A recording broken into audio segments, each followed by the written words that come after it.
સાધુના આશીર્વાદ સિવાય આ 5 ઇન્દ્રિયો વિવેકી ન થાય. હું આનંદમાં અભ્યાસ કર્યો.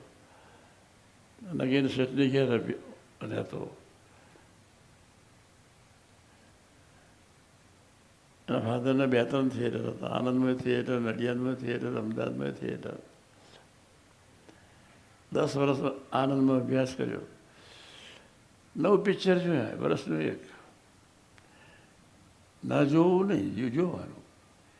યોગ્ય જોવાનું, યોગ્ય બોલવાનું, યોગ્ય ખાવાનું, યોગ્ય વાતો કરવાની, લવરે નહીં કરવાની.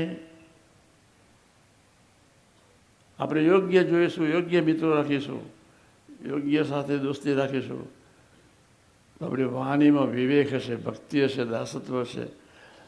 ભગવાનના દીકરા આપણે થવા આવ્યા છે. ભગવાનના દીકરા.